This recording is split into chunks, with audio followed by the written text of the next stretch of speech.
E nós começamos mais uma edição do Liberdade de Opinião, indo direto ao Rio de Janeiro.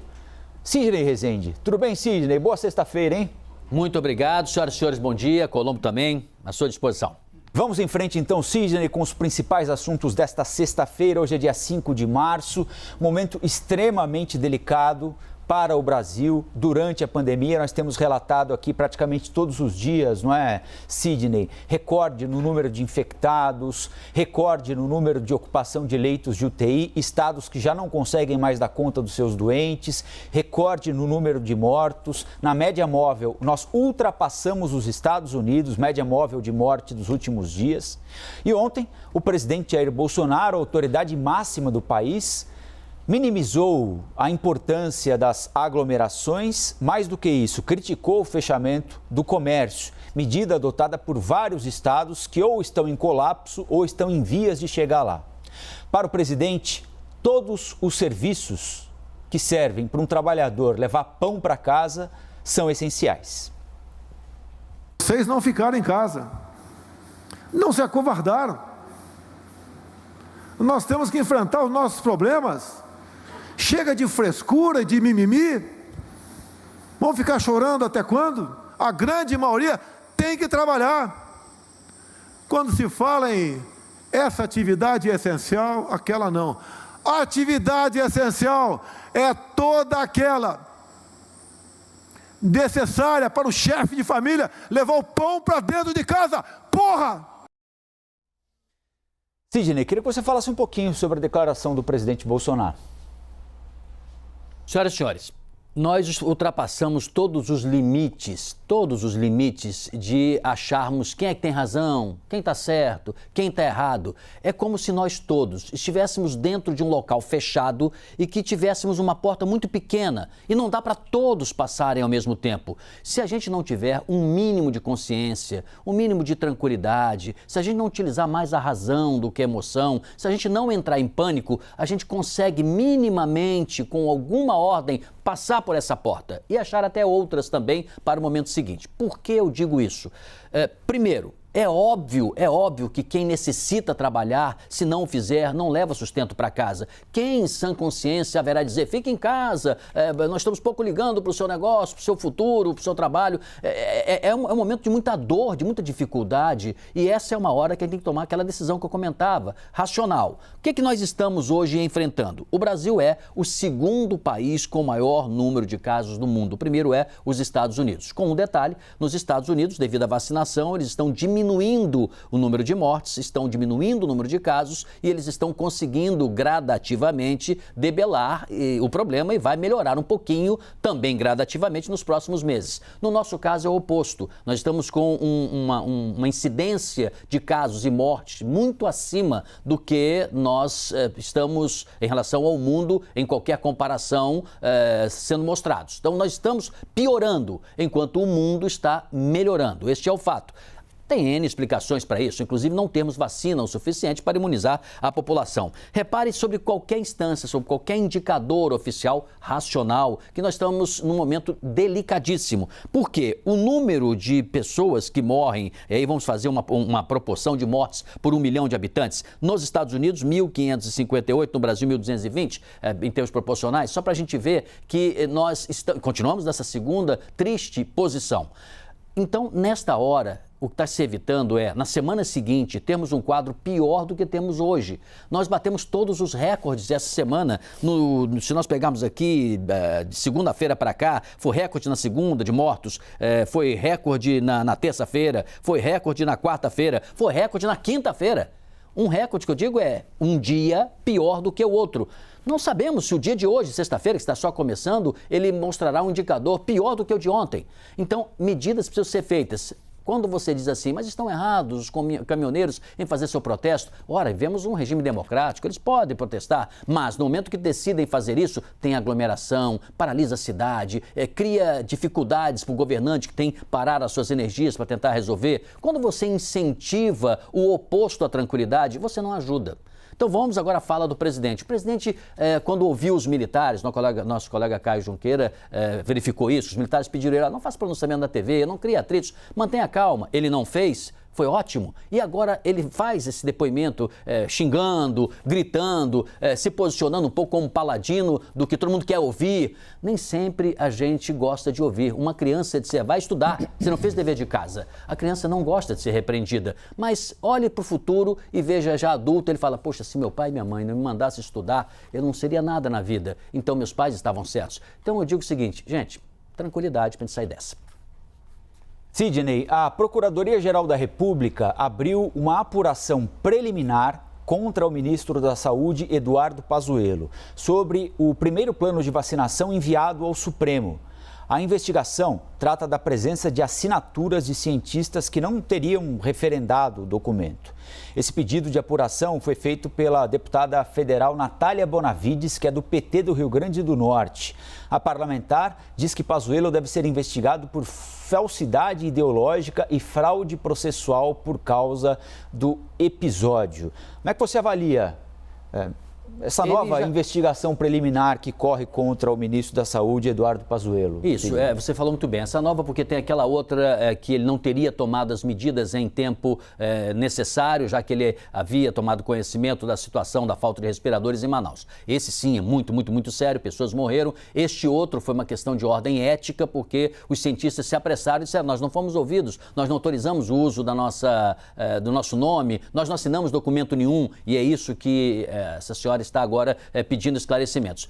Tenho para mim que outros casos podem acontecer porque todo o foco agora está voltado para o Ministério da Saúde. Por sua vez, o ministro Pazuello tem dito que tem assinado documentos ou tem sinalizado para termos mais vacinas, inclusive a Pfizer, ele fez esse movimento, ontem foi comentado sobre isso, vai se tentar agora da Moderna também e outras vacinas. Então, é uma situação que eu diria que vai se arrastar, não vai ter uma definição de curto prazo e vai aumentar a tensão junto ao Ministério da Saúde. E esta tensão, de um lado, só melhorará quando a vacinação acelerar, quando as vacinas chegarem. E, por outro lado, vai se ter a defesa dele e aí nós vamos ver o que vai acontecer. Provavelmente, o primeiro caso é que vai dar mais dor de cabeça para o ministro Pazuello. Esse segundo que você agora nos traz, eu acho que esse aí vai ser mais minimizado, vai ser pequeno, ele poderá até, com alguma justificativa plausível, escapar dessa. Mas aquela de Manaus, essa sim vai ser uma dificuldade tremenda, até se ele vier, quem sabe, a deixar o posto mais adiante. Procuradores de 24 estados e do Distrito Federal recomendam que o Ministério da Saúde adote com urgência medidas para conter a transmissão do novo coronavírus. O Ministério Público Federal pediu uma matriz de risco com dados e critérios técnicos, a situação atual de cada localidade do país, ações em portos e aeroportos para supervisionar as nossas fronteiras. É um pedido justo do Ministério Público Federal? Essas são as atribuições do Ministério da Saúde? Em caso positivo, elas já não deveriam estar de pé há muito tempo, Sidney? Ô Colombo, a rigor, os quadros técnicos que atuam tanto no Legislativo como no Executivo são quadros técnicos de carreira muito bons. Inclusive, o Ministério da Saúde tem gente muito boa, muito preparada. Então, nos faz crer que se o ministro e a sua equipe fez funcionar bem esse cabedal, esse conhecimento que os técnicos podem oferecer, não será nenhum problema ele fornecer esses relatórios, estas estatísticas, estes planejamentos, até estas logísticas, né, para mais adiante. Tenho para mim que eles já devem ter esta documentação. O que está acontecendo é que em alguns momentos a gente vê uma desfuncionalidade. O Ministério age rápido e depois age devagar. Tem horas que ele toma uma decisão absolutamente necessária, tem horas que não toma decisão nenhuma. Você pede esclarecimentos, eles dão. Pede esclarecimento 2 dias depois, eles já se recusam. Essa desfuncionalidade mais política do que técnica é que eu vejo como um problema. Mas se houver sintonia entre a cúpula que dirige e faz a gestão do Ministério com a área técnica que é competente, tudo tende a ser mais ameno e melhorar. Mas você veja, hoje nós estamos num momento em que 27 capitais do país estão com problemas seríssimos, próximos ao colapso. Porto Velho já tem 100% das suas UTIs ocupadas, Rio Branco 93%, Manaus 92%, Boa Vista 82%, Belém 84%, Palmas 85%. O Rio de Janeiro, por exemplo, que já esteve num patamar menor de 67%, deu um salto para 88%. É muito preocupante. preocupante. Mas é preciso ter, repito, essa sintonia entre a área política e a área técnica. E aí vai se fornecer. E o Ministério Público tem esse direito, viu? Tem esse dever. Ele representa os anseios da população, ele reivindica, acompanha. Ele pode até, às vezes, Colombo, através de uma notícia da imprensa, fazer um levantamento, uma investigação e depois solicitar novos dados ao poder público, seja ele em qualquer instância. Está dentro do papel do Ministério Público, sim. Agora, nós estamos falando aqui de um requerimento apresentado por procuradores de 24 estados e mais o Distrito Federal, ou seja, praticamente todo o país. Ontem teve aquela segunda carta dos governadores ao presidente da República. A primeira tinha sido assinada por 18 governadores, esta segunda por 14 governadores. Então, nós estamos falando de coisas diferentes, né? Uma carta enviada pelos governadores, Poder Executivo, uma outra demanda... Prefeitos também, viu, Colombo? Prefeitos também. Prefeitos Três entidades também, pronunciaram nessa mesma linha.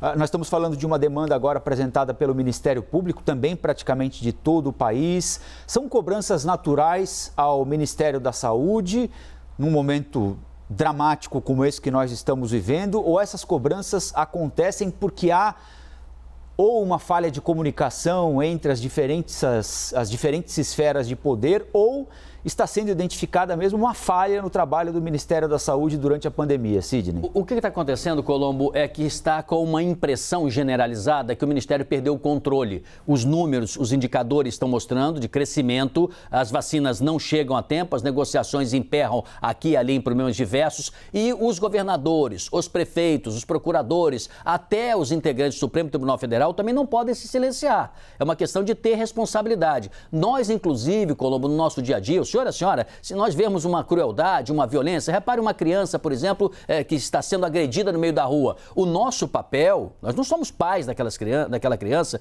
mas o nosso papel é impedir que aquela crueldade, aquela ilegalidade, aquele crime aconteça. Nós podemos interceder, podemos chamar a polícia, podemos pedir ajuda uns aos outros, podemos tentar separar aquele pai, aquela mãe que esteja agredindo, aquela pessoa que esteja agredindo a criança. Então é só um exemplo de que os prefeitos, os governadores, os procuradores e os integrantes do Judiciário, inclusive do Supremo, não podem se silenciar. Tem que se fazer essa tarefa. E mesmo aqueles que hoje são muito poderosos e estão em alçada do poder, em qualquer que seja ele, dos três poderes, eles têm responsabilidades legais e poderão, inclusive, ter que responder mais adiante. É que nós estamos no meio de uma pandemia com uma quantidade gigantesca de brasileiros que já perderam a vida. Mas isso pode certamente não passar em branco e não passará no momento seguinte. E é preciso que a gente respeite as leis hoje, ontem, hoje e sempre. Agora, voltando àquela questão do discurso do presidente, que a gente mostrou um trechinho, ele deu outras declarações mais duras do que aquela, né? Pedindo que as pessoas parem de mimimi, até quando a gente vai ficar chorando. Depois, num outro momento, disse que tem idiota querendo que ele compre vacina, só se for na casa da sua mãe. Tem esse discurso do presidente e tem o fato. O fato é que o Ministério da Saúde demorou, mas está correndo atrás de vacina, né? Está em vias de fechar contrato com a Pfizer, a possibilidade de fechar contrato com a Janssen. Hoje de manhã, daqui a pouco, aliás, 10 horas da manhã, tem reunião com o pessoal da Moderna. Como é que você distingue o discurso do presidente da República da ação do Ministério da Saúde correndo atrás de vacina? Porque é a única coisa que a gente tem à mão para sair dessa, Sidney. Colombo, eu sou daqueles brasileiros que não gosta que se ultrapasse o limite da educação, do equilíbrio, da razão, da delicadeza, da gentileza. Sou duro às vezes e muitos brasileiros como eu certamente são também diante dos problemas brasileiros. Mas isso não significa que devamos perder o respeito, que não devamos distribuir por aí um estilo, uma forma ou destilar um ódio, uma raiva, achando que no confronto é que se tem a luz. Não é verdade, até porque o momento agora nem pede confronto, pede união, pede entendimento entre todos, não só entre as autoridades. Quantas vezes aqui fizemos críticas até àqueles na sociedade que não estão atentando para a gravidade da situação, talvez até achando que não seja verdadeiro, que talvez não exista uma gravidade tão grande na Covid como se está noticiando. Essas pessoas não estão compreendendo, na verdade, o fato. Então, por princípio, eu não acho saudável, não acho bom esse estilo que atrapalha. O pior é quando você começa a prejudicar o bom andamento daqueles que querem resolver.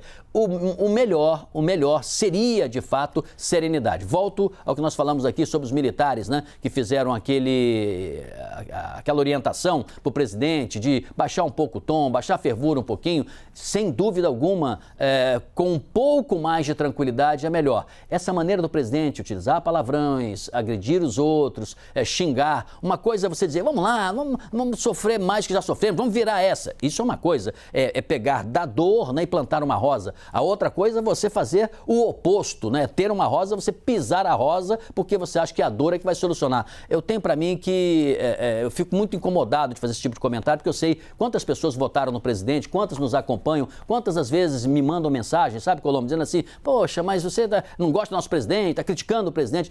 Não se trata de não gostar ou gostar. Se trata de que a melhor solução é aquela que se faz primeiro um planejamento, você faz um orçamento, faz o controle, planeja e executa a gestão com todos para pelo menos melhorar a vida da maior parte da população. E depois você vai resolvendo os problemas mais centrais. O presidente agindo assim, ele acaba exigindo um pouco do outro lado mais ódio, mais raiva, mais briga. E será que o curto-circuito vai fazer com que a gente tenha uma boa energia, uma boa luz na nossa casa? Acredito que não. Sidney, a proposta da PEC emergencial, que autoriza a volta do auxílio, foi aprovada em segundo turno pelo Senado. Essa proposta também cria uma espécie de protocolo de crise para ser acionado no futuro, o que a equipe econômica do ministro Paulo Guedes entende como uma vitória. Por outro lado, o texto que agora vai à Câmara dos Deputados sofreu modificações. É natural que isso aconteça no parlamento, não é? Arthur Lira, presidente da Câmara, afirmou que pretende votar essa PEC em 2 turnos até a próxima quarta-feira. Já tem, inclusive, um relator, o deputado Daniel de Freitas, do PSL, que prometeu abreviar as coisas também, porque as pessoas estão precisando desse dinheiro, não é, Sidney? As modificações feitas no Senado, na sua avaliação, que foram compreendidas por muitos como uma desidratação da PEC emergencial, com a manutenção daqueles gatilhos quando o gasto superar um determinado limite, serão acatadas com tranquilidade? Você prevê alterações especialmente no tempo de pagamento, 4 meses, e no valor do pagamento do auxílio emergencial de R$250, você já disse que acha que pode chegar a 300, não é, Sidney? Sim, é verdade. Essa é a minha aposta desde sempre. Primeiro, vai ser aprovada. Ela vai ser aprovada, talvez com algumas modificações. Existe aí nesta PEC que os deputados talvez venham a avaliar, porque recria no auxílio emergencial um dispositivo que permitiria carimbar receitas e destiná-las a interesse de defesa nacional, destinadas à atuação das Forças Armadas. Quer dizer, se fez ali uma desidratação, sim, mas se manteve essa remessa de recursos na eventualidade desse programa como um todo para as Forças Armadas. Isso talvez mereça um debate. Do valor, sim, acho que a oposição e mesmo deputados da situação que têm a sua base eleitoral junto a uma base popular, né, não só da classe média, mas principalmente daqueles que estão na base da pirâmide, vão tentar elevar, sim, do 250 para 280, e a minha aposta é que poderá até acabar sendo R$300, embora o governo esteja muito acertado com a cúpula do Senado e da Câmara para 250, né? Mas isso, sim, haverá essa discussão, mas mesmo desidratada, ela será aprovada, dada a emergência e dada a urgência. E com relação a 4 meses, eu acho que eles podem forçar também a aumentar essa quantidade de meses, mas por enquanto acho que ela vai passar com 4 meses mesmo. E depois se reavalia, né, se a situação continuará ou não tensa e difícil, que eu até espero que não daqui a 4 meses por conta da propagação, da multiplicação dos programas de vacinação. Pois é, daqui a 4 meses, pelo menos o cronograma do Ministério da Saúde, maio, março, abril, maio, junho, julho. Em julho a gente já deve ter muito mais vacina à disposição aqui. O próprio ministro Pazuello, o general Pazuello, tem dito isso, né? Que pelo menos metade da população economicamente ativa e tal seria vacinada até o meio do ano. Tomara que esteja certo, né? Tomara. Vamos continuar acompanhando e cobrando esse cronograma aqui no Liberdade de Opinião com o Sidney Rezende, com o Alexandre Garcia.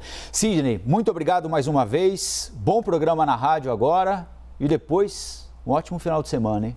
Muito obrigado, Colombo. Olha, eu peço a você que às vezes discorda das nossas opiniões, é assim mesmo, a gente tem dificuldade para achar uma unanimidade, mas o importante é saber que estamos juntos tentando ajudar o Brasil a achar o seu melhor caminho. Então, quanto menos briga, desentendimentos graves, melhor. Quanto mais entendimento entre nós, nesse momento de pandemia, é crucial. Um abraço, Colombo. Bom fim de semana para todos. Bom final de semana, Sidney. Até.